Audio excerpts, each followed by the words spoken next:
नमस्कार श्रोते हो. दीपक रेगे कथाकथन चॅनलवर तुम्हा सगळ्यांचं मनापासून स्वागत. श्रोते हो, तुम्ही ऐकताय बा कोटंबे यांची कदाचित ही कादंबरी आणि आज भाग 8. एकंदरीत सगळं बरं चाललं होतं. झिंगी शाळेत बऱ्यापैकी रमली होती. राधाही घरी तिच्याकडनं अभ्यास करून घेत होती. 1-2 वेळेला सांगितलं की झिंगीच्याही लक्षात बसायचं. अशात राधातही कमालीचा बदल झाला होता. नीटनेटकं नाजूक साजूक राहणं तर तिने केव्हाच सोडलं होतं. एखाद्या पुरुषालाही लाजवील अशा थाटात ती वावरत होती. संपत म्हातारं होतं तेव्हाच तिने साड्या वापरणं बंद केलेलं होतं. म्हातारीचे नऊवार लुगडे ती वापरत होती. म्हातारे वारल्यानंतर आणखीन 2 लुगडी तिने खरेदी केली. चापून चोपून नीटनेटकं नेसणं हा प्रकारच तिच्याजवळ नव्हता. धोती नेसल्यासारखं कसं तरी नेसायची. रस्त्यानं चालतानाही एखाद्या गड्यासारखं चालायची. बोलतानाही घोगऱ्या आवाजात दमदार पुरुषी हेल काढत बोलायची. तिचं बोलणं नरम असायचं फक्त गंगाबाईजवळ. बाकी कुणालाच ती धड बोलत नव्हती. तिच्या अशा या वागण्यानं झिंगीही टरकून असायची. तिचा हा अवतार बघून लोचटपणा करणाऱ्यांच्याही छातीतच धडकी भरायची. आईला ही बाई आहे का भूत आहे, अशी ही प्रतिक्रिया कानावर यायची. दुपारची वेळ होती. आठवडी बाजार असल्यामुळे गिऱ्हाईकही चांगलं होतं. कामामुळे राधाला दुपारचं जेवणही करता आलं नव्हतं. आजूबाजूच्या गावातून आलेली बाया माणसं राधाकडे जास्त होती. अचानक कोणाचा तरी मोठ्यानं बोलण्याचा आवाज आला. नवीन दुकान थाटलेल्या दुकानावरच काहीतरी गलका चालू होता. कुणीतरी बाई मोठ्यानं चिडून बोलत होती, तुला आई बहीण नाही आहे का? मामा, ती चप्पल परत द्या, नाही शिवायची मला. तो चप्पल काही परत देत नव्हता. शेवटी ती बाई रडायला लागली. राधाला राहवलं नाही. ती उठली आणि त्या दुकानावर गेली. ती बाई नव्हती तर कोणीतरी कॉलेजात शिकणारी 17-18 वर्षांची मुलगी होती. 4-2 पुस्तकांचा गठ्ठाही तिच्या हातात होता. हातातल्या रुमालानं सारखे डोळे पुसत होती. काय झालं भाऊ? ये मुलगी का रडती? राधानं त्याला विचारलं, पण तो काहीच बोलला नाही. खाली मान घालून त्याचं खिळे ठोकणं चालू होतं. काय झालं ताई? राधानं त्या मुलीला विचारलं. ती आणखीन मोठ्यानं रडायला लागली. हे बघ, असं रडू नको. काय झालंय ते सांग. त्या बाकड्यावर बसलेला माणूस एक डोळा बारीक करून सारखा खुणावतोय. काहीतरी घाणघाण बोलतोय. या मामाला चप्पल परत द्या म्हटलं तर तेही देत नाहीयेत. काय रे, काय म्हणती पोरगी? अरे मी कुठं काय केलं? काय डोळे बंद करून बसू काय? तुझं काम काय इथं? तू बसला कशाला इथं? काय म्हणजे काय, कोणाची बंदी आहे का इथं बसायला? हे बघा, हे कारागीर माझ्या घराजवळ राहतात, ओळखीचे आहेत म्हणून बसलो थोडं बोलत. भाऊ कशाला बसून घेता असलेलं फंग्यायला? भाऊ, यांना आधी उठवा इथनं. माझं नेहमीचे गिऱ्हाईक आहे ते. बसू नका कसं म्हणता येईल त्यांना? पण काही वेळ वाकडं झालं तर तुमच्यावर येतं की. ते माझं मी बघून घेईन की. तू कशाला मध्ये पडते? ही पोरगी तुझी कोण लागते? अरे हिची बहीण असन ती. बाकड्यावर बसलेला दात काढत बोलला. हे बघा, तुम्ही उगवाद वाढवू नका. तिची चप्पल तिला परत द्या. शिवायची राहिली. पण ती नको म्हणती ना, देऊन टाका ना मग परत. हो, नाही शिवायची चप्पल परत द्या, ती मुलगीही म्हणाली. आधी कशाला दिली मग? मी काय तुझ्या घरी आलो नव्हतो तुला चप्पल मागायला? तो मुलीकडे बघत म्हणाला.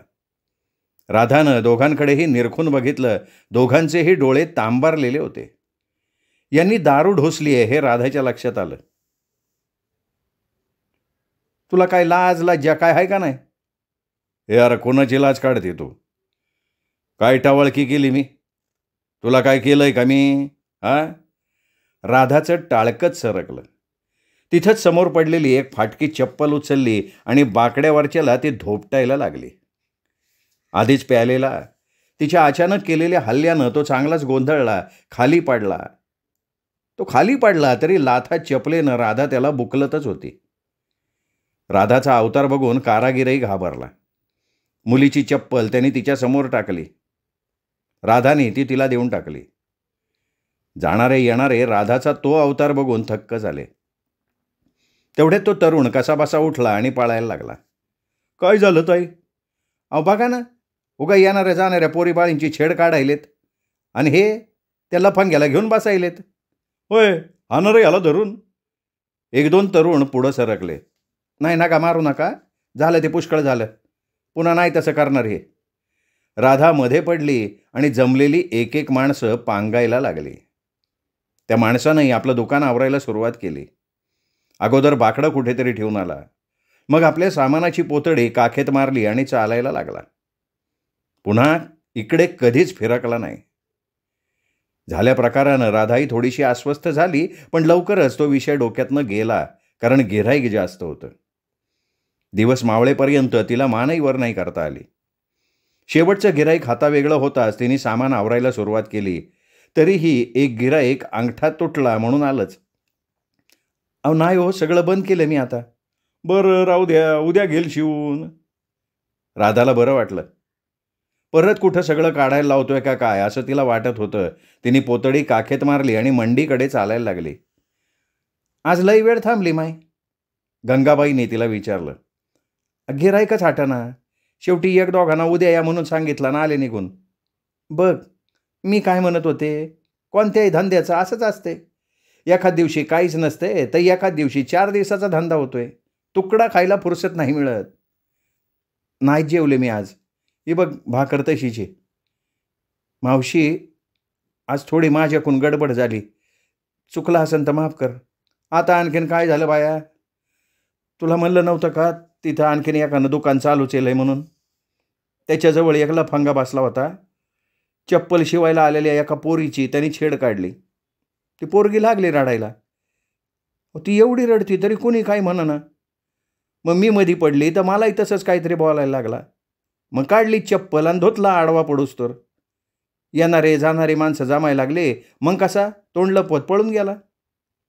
खरं म्हणते काय? बरं केलं तू. अशा मोकाट गाभरायचा लय उतालाय सगळीकडं. अहो त्या लफंग्याला हाणलं ना, तसा नवीन दुकान लावलेला आपला गाशा गोंधळून पळूनच गेला. हे लय बेस झालं. सुंटी वाचून खोकला गेला. द्यायचे होतेच त्याला बी 2 ठेवून. मधी पडला असताना तर त्याला बी हाणणारच होते. त्यानं आधी शिवपुढं घातले. हे बघ, जे होतंय ते चांगल्यासाठी होतंय. आता आपोआप वचक बसतोय. आता कुणीच तुझ्या वाट्याला येणार नाही. असंच होते बाया. तुझ्याबरोबर बोलत बसलं की येळेचं भान नाही राहत. किल्ली माझ्याजवळ आहे मावशी. पोरगी बसली असेल वाट बघत. राधा घरी आली. झिंगी अंगणात बसून काहीतरी लिहित होती. राधानं दार उघडलं. आज जरा काम जास्त होतं त्यामुळं उशीर झाला. तू केव्हा आली? मला बराच वेळ झाला. माझी 2दा उजळणी लिहून झाली. राधाला पाटी दाखवत झिंगे म्हणाली. छान छान असं मन लावून शिक बरं का. पुढं तुला त्याचा फायदा होईल. आपण असं करू, 2 किल्ल्यांचं कुलूप आणू. एक तुझ्याजवळ किल्ली आणि एक माझ्याजवळ. जमतंय का नाही? नाही नको ताई, आत्ताच नको. मला ती चावी सांभाळणं व्हायचं नाही. मला गरज वाटेल तेव्हा मी सांगन. उलट अंगणात बसून लिहिणं तरी होतंय. शेजारचं कोणी काय बोलतंय का नाही? त्या आजी आल्या होत्या, आमच्या घरी बसत जा म्हणत होत्या. मग तू काय म्हणली त्यांना? मी म्हणलं मला लिवायचं आहे. बरं केलं. आपला भार न लोकाला न शेजारला. काही कामाचा नाही त्यो. कोणाशी भांडण बी नको आणि कोणाशी जवळीक बी नको. त्यात कोण कसं आहे, त्याचा स्वभाव कसा आहे हे माहीत होऊस्तवर आपण आपलं अंतरानं राहिलेलं बरं. राधा हातपाय धुवून स्वयंपाकाला लागली. एकंदरीत दोघींचं बरं चाललं होतं. दोघींनी आपलं वेळापत्रक ठरवून घेतलं. दोघेही आपल्या वेळा काटेकोरपणे पाळत होत्या. राधाच्या शेजारी दुकान लावलेला माणूस त्या दिवशीच्या घटनेनंतर जे गायब झाला ते पुन्हा तिकडे फिरकलाही नाही. राधा आपलं काम मन लावून करत होती. वेगवेगळे व्यापारी दुकानदार जाता येता बोलत होते. तीही त्यांच्याशी आदबीनं वागत होती. चांगल्या घरच्या बाया पोरी काम घेऊन यायच्या, 2 शब्द बोलायच्या. तिलाही बरं वाटायचं. 11, 11:30ची वेळ होती. कुणी गिऱ्हाईकही नव्हतं. बसून बसून पायाला कळ लागल्यासारखं झालं होतं. दोन्ही पाय लांब करून निवांत बसली. तेवढ्यात हातात पुस्तकांचा गठ्ठा असलेली मुलगी तिच्याजवळ आली. राधानं तिच्याकडे बघितलं. ती तीच मुलगी होती. आता आणखीन कशाला आली ही? राधा मनातल्या मनात पुटपुटली. लांबवलेले पाय तिने जवळ घेतले. त्या दिवशीची चप्पल आणखी शिवलीच नाही काय अजून? नाही, ती दिली फेकून, नवीनच घेऊन टाकली. मग आता काय काम काढलं? त्या दिवशीचं प्रकरण काही वाढलंय का याची शंका तिच्या मनात आली. मला थोडं बोलायचं आहे हो तुमच्याशी. हे बघ, त्या दिवशी जे काही झालं ते मी विसरून गेले. त्याविषयी मला काय बोलायचं नाही. त्या दिवशी एवढं घडून पण तू एकटीच फिरती होय? तुला मैत्रिणी नाही आहेत का? अगं बाळा, असं एकटीने फिरू नाही. नाही, मैत्रिणी आहेत ना. तुमच्याशी बोलायचं म्हणून मुद्दाम एकटी आली मी. नंतर काय भानगड झाली का गं? छे हो, तुम्ही त्याला अशी अद्दल घडवली आहे की आयुष्यात कधी कुठल्या मुलीच्या वाटेला जाणार नाही तो. खरं म्हणजे या मुलीत आणि राधात 1.5-2 वर्षाचा फरक असेल. पण राधानं स्वतःला अगदी आजीबाई बनवून टाकलं होतं. एखाद्या पोक्त बाईसारखं ती वागत होती. त्यात शरीरयष्टी मजबूत, दिसायला सावळीच पण नाकी डोळी नीटस. माहेर सुटलं, सासर सुटलं नव्हे, आपणच ते सोडलं. ही आपली फार मोठी चूक झाली. आता दुसरी चूक होता कामा नये हे तिने पक्क ठरवलं होतं आणि त्यानुसार ती वागत होती. नीट नेटकं न राहिल्यामुळे आपल्याकडे कोणी पाहणार नाही असा तिचा समज. खरं म्हणजे तिच्यापासून लोक फटकून राहण्याचं कारण तिचा दांडगेपणा, पुरुषी राहणीमान. ती मुलगी अद्याप तिच्या समोर उभी होती. हां, बोल की, काय बोलायचं होतं तुला? राधा त्या मुलीला म्हणाली आणि मुलीनं आजूबाजूला पाहून जवळ कोणी नसल्याची खात्री करून घेतली आणि मग म्हणाली, माझं ना एक काम होतं तुमच्याकडे आणि तुम्ही ते करू शकता. ए बाई, असा काही गैरसमज करून घेऊ नको. मी आपलं माझं काम करून पोट भरती. माझ्या हिथं कोणाच्या वळखीन पाळखी उगा नको ती अपेक्षा माझ्याकडनं करू नको तू. प्लीज हो, प्लीज, नाही म्हणू नका. मला माहिती आहे तुम्ही ते करता. काय पोरगे बाई, काय काम काय आहे तुझं? मी कॉलेजमध्ये शिकतीये. पुढेही मला खूप शिकायचं आहे. या 4-8 दिवसात ना एक मुलगा माझ्या मागावर आहे. जवळ येऊन शीळ वाजवतो, मुद्दाम खोकतो, गाणी म्हणतो. मला तुम्ही मदत केलीत तर. नाही नाही बाया, माझ्याच्यानं काय मदत राहणार नाही. तुझा काहीतरी गैरसमज झालेला दिसतोय. हे बघ, त्या दिवशी तू एकटी होती, मला ते बघवलं नाही म्हणून मी मध्ये पडली. तू समजतीस तशी मी काय भांडखोर किंवा दादागिरी करणारी बाई नाही. तुझ्या माहितीसाठी सांगते, मी फार लांबची आहे. वेगळ्या कारणानं मी इथं आली. या शहरात माझं कुणीही नाही. एक मुलगी आणि मी, आम्ही दोघीच इथं राहतो. अगं, जिथं आमचंच काही खरं नाही तर तुला काय मदत करणार मी? अहो, आम्हालाही मारामारी, भांडखोरी नाही आवडत. वडील सरकारी नोकर आहेत. आई, लहान भाऊ आणि मी असे चौघच राहतो आम्ही. अगं, पण तू असं एकटीच राहतीस कशाला? तुझ्या मैत्रिणी असतील ना, त्यांच्यासोबत येत जा, जात जा. मैत्रिणी आहेत हो, पण त्या घरापर्यंत सोबत थोड्याच असणार आहेत. काही अंतरानंतर ते आपापल्या वाटेनं जातात. आमच्या घराजवळची मला कोणी मैत्रीण नाही हो. हे बघ, मी करीन तुला मदत, पण एवढ्याच वेळेला. पुन्हा मला कुठलंही काम सांगायचं नाही. आणखीन एक, मी मदत केल्याचं कोणालाही सांगायचं नाही. नाही सांगणार, पण मला तेवढं त्या मवाल्याच्या तावडीतनं सोडवा प्लीज. ठीक आहे, उद्या तू ज्या वेळेला त्या रस्त्यावरून जाते त्या अगोदर माझ्याकडे ये. दुपारी 12:30 वाजता माझं कॉलेज सुटतं. मी उद्या शेवटचा पिरियड करत नाही, सरळ इकडेच येते. कब्रस्तानाच्या बाजूचा जो रस्ता आहे ना, त्या रस्त्यानं मला जावं लागतं. त्या बाजूला फारशी गर्दी नसते. तो मुलगा रस्त्याच्या कडेला किंवा एखाद्या झाडाखाली माझी वाट बघत थांबलेला असतो. मी जवळ आले की काही अंतरानं मागून चालत असतो. बाया, हे तू खरं सांगते ना? हे जर खोटं निघालं ना तर मी तुलाच बडधडून काढल. आई शपथ खरं सांगतेस. तू माझ्या मोठ्या बहिणीसारखी आहेस, विश्वास ठेव की माझ्यावर. बरं ठीक आहे, तू जा आता, ये उद्या ये. बरं, उद्याचं नक्की हां? हो म्हणलं ना मी, पण हे कोणाला सांगायचं नाही. नाही हो, नाही सांगणार. मैत्रिणींना बाय करावं तसं एक हात वर करून तिने राधाला बाय केलं आणि ती मुलगी चालायला लागली. ती मुलगी गेली आणि राधाच्या डोक्यात विचार घुमायला लागले. काय चाललंय हे? कुणाच्या जीवावर करतोय आपण हे? ही मुलगी कोण? काय संबंध तिचा आणि आपला? काही उलटसुलट झालं तर कोण वाचवणार आपल्याला? ताई जरा पॉलिश करताय का? गिऱ्हाईकाच्या आवाजानं ती भानावर आली आणि म्हणाली, अहो करते की, बूट काढा की. स्लीपर त्या माणसासमोर ठेवत राधा म्हणाली. आता बऱ्यापैकी तिचा हात साफ झाला होता. अशात कामही भरपूर येत होतं. 80 ते 100 रुपयांपर्यंत रोज पडत होता. दुसऱ्या दिवशी 12-12:30च्या सुमाराला राधानं दुकान आवरलं, पोतडी मावशीकडे घेऊन आली. काय झालं? दुकान लवकर बंद केलं? हा सुनीताला काही वह्या पुस्तकं पाहिजेत. रोजच ओरडायली. आणलं का म्हणायली. दुपारी अर्धा पाऊण तास तिला सुट्टी असती, तिकडच्या तिकडं घेऊन देते. बरं ये जाऊन ये. तिने मावशीला खोटं सांगितलं. आपण खोटं बोलतोय याचं तिला वाईटही वाटलं, पण त्याशिवाय इलाज नव्हता. खरं सांगितलं तर ते ही काही करू देणार नाही, पण त्या पोरीला आपण शब्द दिलाय. नंतर सांगू की मावशीला सगळं. ठरलेल्या जागेवर राधा येऊन थांबली. काही वेळात ती मुलगीही आली. तू हो पुढं. आपण सोबत होत असं कोणाला वाटलं नाही पाहिजे. घाबरायचं कारण नाही, मी आहे तुझ्या मागं. मुलगी पुढे आणि राधा मागे सावकाश चालायला लागल्या. कब्रस्तानाच्या बाजूचा रस्ता तसा कमी रहदारीचा. सूर्य डोक्यावर तळपत होता. त्या मुलीनं एकदा मागे वळून राधा येत असल्याची खात्री करून घेतली. ते रस्त्याच्या वळणावर आली. डाव्या बाजूला लिंबाचं झाड होतं. सावलीत तो मुलगा उभा होता. मुलगी जवळ येताच काही अंतरानं तो तिच्या मागून चालायला लागला. राधानं आपल्या चालण्याची गती वाढवली. मानेपर्यंत वाढलेले डोक्याचे केस, भडक रंगाचा टी शर्ट, राखाडी रंगाची जीन्स पॅन्ट, अगदी मवाल्यासारखा वाटत होता.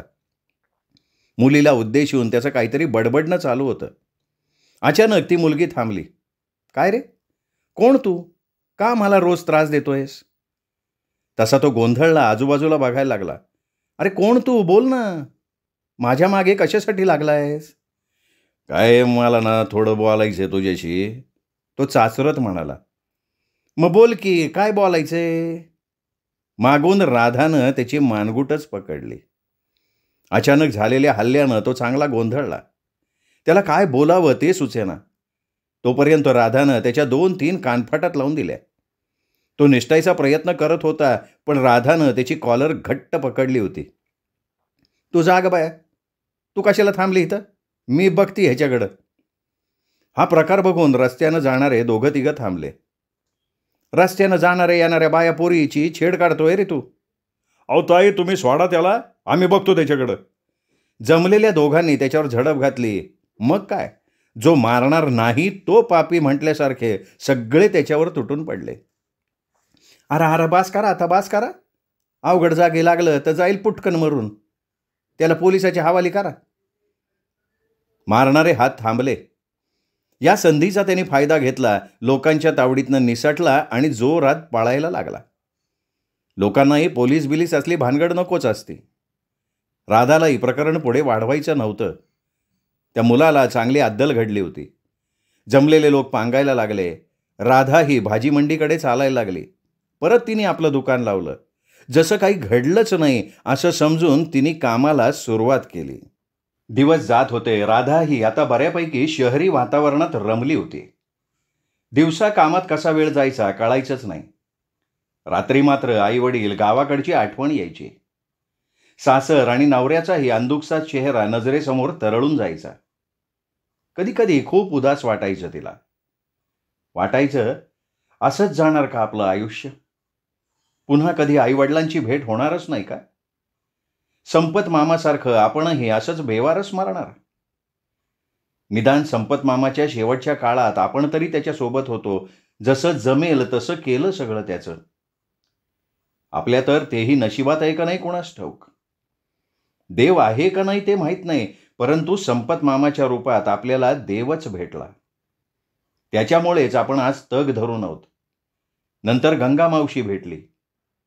कोण आहे आपली ती? संपत मामा चांभार, गंगा मावशी मातंग. गावी असताना लोकांकडनं शिवूनही घेत नव्हतो आपण, आणि याच लोकांनी इथे आपल्याला आश्रय दिला. शेवटी माणुसकी हेच सर्वश्रेष्ठ, हेच खरं. अशा उलट सुलट विचारात तिने कित्येक रात्री जागून काढल्या. झिंगी आता शाळेत चांगलीच रमली होती. तिच्या वागण्या बोलण्यातही बऱ्यापैकी बदल दिसून येत होता. सुरुवातीला सहज बोलायचं म्हटलं तरी तिच्या तोंडात शिवी यायची, बोलण्यातनं उद्धटपणा जाणवायचा. राधाची शिकवण आणि शाळेतलं वातावरण याचा चांगलाच फायदा झाला. सगळं काही व्यवस्थित चालू असताना मध्येच काहीतरी विपरीतही घडायचं. नेहमीप्रमाणे राधा काम करत बसली होती. येईल त्या गिऱ्हाईकाचं काम झटपट उरकत होती. एका म्हातारीच्या चपलेला खिळे ठोकून चप्पल म्हातारी समोर टाकली. थोडी उसंत मिळाली म्हणून तिने मान वर करून बघितलं तर 5-6 मुलींचा तिच्या भोवती गाराडा. त्यात त्या दिवशीची मुलगी होती. आता आणखीन काय नवीन भानगड आणली हिनं? राधा मनातल्या मनात पुटपुटली. म्हातारी पैसे देऊन निघून गेली. ताई ताई, या माझ्या मैत्रिणी मुद्दाम आले तुला भेटायला. काय भेटायलाच आलाय काय? काय नवीन भानगड बिनगड घेऊन आला? नाही नाही नाही, तसं काही नाही. तुम्ही त्या दिवशी त्या मावाल्याची धुलाई केली, नंतर आपली भेट झालीच नाही. तुम्हाला वाटलं असेल काम झालं आता कशाला ही भेटेल. जाता येताना तुला पाहत होते, पण भेटायचं धाडसच व्हायचं नाही. त्या दिवशीचा तुझा अवतार भयानकच होता. कलियुगातली दुर्गाच म्हणायला पाहिजे तुला. तुझ्याबद्दल मी यांना सांगितलं तर या भेटायचंच तुला म्हणून माझ्या मागे लागल्या, म्हणून घेऊन आले. बरं झालं तुमची ओळख झाली, पण हे एवढ्यापुरतंच असून द्या. मी आपलं काम करून खाती. ही त्या दिवशी माझ्याकडं आली. वाईट लोकांची चीड मला पण आहे. विनाकारण कुणी कुणाला त्रास देऊ नये. त्या मावाल्याला शिकवला थोडासा धाडा. खरं म्हणजे तुम्ही थोडंसं धट झालं पाहिजे. किती दिवस तुम्ही माझ्यासारखीची मदत घेणार? प्रत्येक वेळेला मारामारी करावी लागते असं काय नाही. अशा लोकांना वेळीच फटकारलं पाहिजे. समाजात चांगले आणि वाईट दोन्ही प्रकारची माणसं असतात. चांगलं कोण वाईट कोण हे ओळखायला शिका. तुम्हाला शिकायला मिळतं हे तुमचं नशीब आहे. खूप मोठ्यावा. जा आता, मला माझं काम करू द्या. तुमची गर्दी बघून येणारं गिऱ्हाईक लांब पळण. नाही जातो आम्ही, पण ताई तुझ्याकडे माझी एक विनंती आहे. आता आणखीन काय आहे? माझ्या आईला तुला भेटायचं आहे. घरी येशील? घरी कशाला? कधी इकडं बाजारात आला की भेट घालून दे की. नाही, आई म्हणाली घरीच घेऊन ये म्हणून. बरं बघू पुन्हा कावा तरी. आता निघा तुम्ही. राधा तिला टाळायचं बघत होती. नाही नाही, कधीतरी नाही. मी उद्या 5 वाजता येते. तुझं काम संपलं की जाऊ आपण. हे बघ बाई, उद्या नाही जमणार, पुन्हा बघू. ते काही नाही, मी उद्याही येणार. चला ग. इतर मुलींच्या बरोबर ती मुलगी चालायला लागली. खरं तर तिच्या बोलण्या वागण्याचं कौतुक वाटत होतं. तिच्यातला अल्लडपणा तिच्या देखण्या रूपाला आणखीनच खुलवत होता. आपल्यालाही हिच्यासारखं जगता आलं असतं तर किती मजा आली असती. त्या मुलींचा घोळका बराच दूर जाईपर्यंत ती त्यांच्याकडे पाहत होती. 5 वाजत होते. गिऱ्हाईकही मंदावलं होतं. कुणी येण्याची शक्यताही दिसत नव्हती. तिने दुकान बंद करून टाकलं. या 2 दिवसात ती गंगा मावशीकडे गेली नव्हती. पोतडी काखेत मारली आणि मंडीकडे चालायला लागली. बरं झालं आलीस, नाही तर मीच येणार होते संध्याकाळी. मावशी, आता कुठं थोडं थोडं काम जमायला लागलंय. थोड्या फरवळखी वाढल्यात, त्यामुळं कामही बरंच यायला लागलंय. कधी कधी दिवस मावळूस तर काम येतच राहतं. दुसऱ्यानं दुकान लावलं होतं, त्याला पळवून लावलंस. आता काय, आता तुझंच राजे. नाही तसं नाही मावशी, जे करीन ते खाईन. त्यानं नीट राहिला असता तर माझी काय हरकत नव्हती. उगाच टुकार बेवड्या लोकायला घेऊन बसायचा. काय त्या जिपरे, डांबरासारखा काळाकोट चेहरा, तंबाखू आणि गुटखा खाऊन रंगलेले घाणेरडे दात, कानात बिडी काय ठेवायचा. चिचिची, त्याला बघितलं की अंगावर काटाच यायचा माझ्या. जाऊ दे, तो गेला ना आता तिकडं. भाजीला काय नाही तीच सांग. वांगे भेंडी ताजी दिसती की. संपूर्ण तरकारीवर नजर फिरवत राधा म्हणाली. गंगा मावशीनं वांगी, भेंडी, टोमॅटो, कोथिंबीर एका टोपलीतनं काढून तिच्या समोर ठेवलं. नेहमीप्रमाणे 10 रुपये तिने गंगा मावशी समोर ठेवले. मावशीनंही नेहमीसारखे ते परत केले. मावशी, आता मी पैसे कमावते. जेव्हा माझ्याजवळ असतात तेव्हाच मी देते. तू कधीतरी घेत जा की, तेवढंच मलाही बरं वाटन. राहू दे ग बाया, समदे एकदमच दे. जाऊ दे, नको ग, घे, तेवढीच माझी बचत. बरं मावशी, घरी ये की एकदा. बरे दिवस झाले आले नाही तू. नाही तर असं करते का, मुक्कामालाच ये, खूप बोलता येईन. मला आमच्या चित्राबानं कावा सोडावं. घरी गेलं का नातुंड सुना लिओक सुधरूच देत नाहीत बघ. आणि मी खरं आहे, तुझी कोण आहे ना मी, तुला शेवटी परकीच मी. नको ग माया असं बोलू. अगं दुसरी लेकच आहे तू माझी. येईन एखाद दिवशी मुक्कामालाच, मग तर झालं. पण तुझा एखाद दिवस कधी येणार? जाऊ दे, मीच गणपत भाऊला विचारून इकडच्या इकडं तुला पळवूनच नेते. काय बंड झाली ग तू? बरं बोल त्याला, तुला नाही म्हणायचं नाही त्यो. बरं जा आता. छोटं मोठं गिराईक करत मावशीचं बोलणं चालू होतं. राधा घरी आली तो अंगणात झिंगी रडत बसली होती. काय झालं ग सुने? राधाला बघताच तिने आणखीन मोठ्यांदा भोकाड पसरलं. अगं आधी काय झालंय ते सांग आणि मग रड. म्या मारल्या 2 चापटा तिला. शेजारच्या धोंडीची म्हातारी घरातनं बाहेर येत म्हणाली. का? काय केलं हिने? माझ्या नाताला मारलं तिनं. आजी लेकरांच्या भांडणात मोठ्यानं पडायचं नसतं. आज भांडणं करतात, उद्या परत एकत्र खेळतात. आता सावली पडू द्यायची नाही त्याच्यावर हिची. एवढं केलं तरी काय हिने, कळू तर द्या मला. मावशी, मी आणि मध्ये इथं खेळत होतो तर आजी शिव्या देत आली. मी त्याला बोट सुधीक लावलं नाही. आजीच त्याला मारायला लागली. ह्या परदेशा पोरीबरोबर खेळत जाऊ नको, ही अशी ती राधी गावपिशी, असं काय बाय बोलायला लागले आजी. मग मला आला राग. मी म्हणलं, माझ्या मावशीनं काय केलंय तुला? काय बोलायचे ते मला बोल. तिने तुझ्या दारात तरी कधी पाय टाकलाय का? तर म्हणली, माझ्या दारात आल्यावर झेपऱ्या उपटायची नाही का? मग मी पण म्हणलं की आधी आमच्या दारातून जाय, नाही तर मीच तुझ्या झेपऱ्या उपटीन. तसं तिने माझं केस धरून मारलं मला. झिंगीनं रडत रडत सगळं सांगून टाकलं. झाल्या प्रकारानं राधा अस्वस्थ झाली. हे बघा आजी, मी तुझ्या वयाची कदर करते. माझी आईसारखी आहे तुम्ही. पण यानंतर पोरीच्या अंगाला हात लावायचा नाही आणि आमच्या दारात पाय टाकायचा नाही. मी गावभर हिंडू नाही तर आणखीन काय करू, तुम्हाला काय करायचं हो? पण यानंतर आमच्या वाटेला येऊ नका. मलाही झेपऱ्या धारत्या येतात, पण ती वेळ माझ्या आणू नका. हां, निघा आता. झिंगीलच्या हाताला धरून राधानं तिला आत ढकललं. म्हातारी बडबडत निघून गेली. सुने, मी तुला आधीच सांगितलं होतं का नाही, का हिथं कोणाबरोबर खेळू नको म्हणून? अगं शाळेत मुलं मुली असतातच की, घरी आल्यावर आणखीन कशाला खेळायला पाहिजे? हे बघ, खेळायला माझी हरकत नाही, पण इथलं वातावरण, आपल्याला इथं सगळे पाण्यात बघतेत. मी तुला त्या दिवशीच सांगितलं होतं, आपल्या मागं कुणी नाही, आपण दोघीच आहोत. हां, जा आता, हातपाय धू आणि वाचित बस. मी मस्त स्वयंपाक करते, मग आपण दोघे मिळून जेवण करू. हां, जा हातपाय धू बाळा. श्रोते हो, हा होता भाग 8. भाग 9 उद्या. तोपर्यंत नमस्कार मित्र हो.